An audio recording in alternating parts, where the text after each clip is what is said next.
It's the faces that haunt you more than the actions themselves.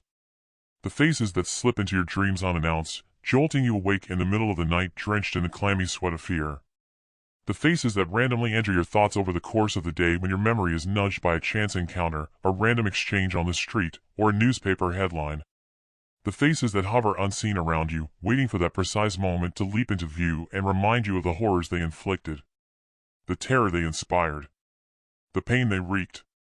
It's the faces, the eyes, nature's own windows to the soul, that plant themselves deep in your memory, their roots stretching like tentacles through your psyche, embedding themselves permanently into your being, never to be uprooted, never to be excavated, never to be plowed.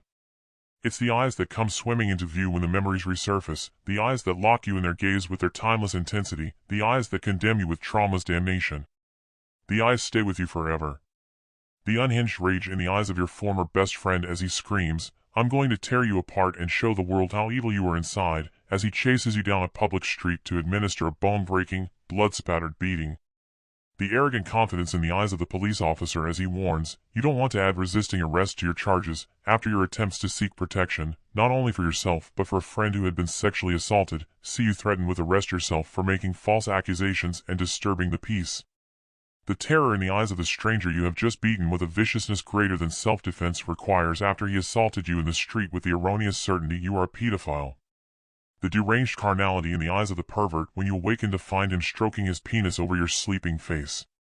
The soul-destroying humiliation in the eyes of the friend as he screams when you decline his lonely, confused, drug-addled sexual advances 2 months before his death from an overdose.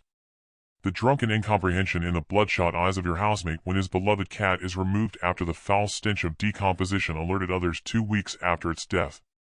The victorious malice in the eyes of your caseworker when she sees you break after she declares, "Nobody's going to believe you anyway, because you're homeless." Those are the eyes that haunt my dreams the most. These are the eyes, the faces, the charities don't want you to see. The stories they don't want you to hear. The narratives they want to stay buried. These are the true faces of homelessness that belie the faux reality presented to the public in endless fundraising campaigns through smiling charity-selected, charity-tailored, charity-groomed pets advertising the successful resolutions the charities promote. These are the faces the public needs to see, the voices the public needs to hear. Scooby-Doo was right. My mother was right. There are no ghosts in this world. There are no phantasmal apparitions floating through haunted houses waiting to shimmer into view and shriek boo. There are no wraiths hiding in the shadows waiting to materialize and seek revenge for crimes long forgotten in the dusty annals of history. There are no spectral messengers twiddling their ectoplasmic thumbs in the mystical ether, waiting for the next seance to deliver their otherworldly missives. There are no ghosts. They are figments of the imagination. There are no ghosts, but there are demons. Demons that live within us all. Demons of varying sizes, of varying strengths, of varying malevolence. Some can be tamed, others refuse control.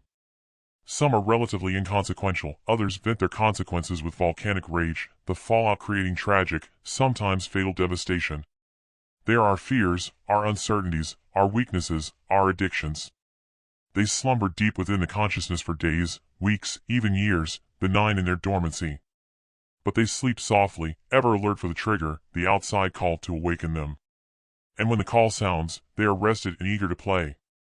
There are demons. And there are monsters. The monsters surround us. In our homes. In our offices. Our streets and our parks. They queue in the food lines. They sleep in the shelters. They volunteer within the charities themselves. They smile, they lurk, they wait, they hunt, often staring right at us but remaining unseen. They smile. They watch. They listen. They sniff. Sniffing for weakness, sniffing for fear, sniffing for demons, sniffing for prey. When they catch their coveted scent they smile, they circle, they study, they probe, looking for the sleeping demons to awaken them. To unleash them. To exploit them. To wallow in their chaos and feed upon it. In unleashing our demons, the monsters create the eyes, the faces, the nightmares and the memories that haunt us for the rest of our lives. I was prepared for the ghosts. I was prepared for the demons. I wasn't prepared for the monsters. My name is Peter Mitchell. Peter Christian Mitchell to be precise, for reasons I hope my account makes clear. My name is Peter Mitchell, and these are the ghosts that haunt me.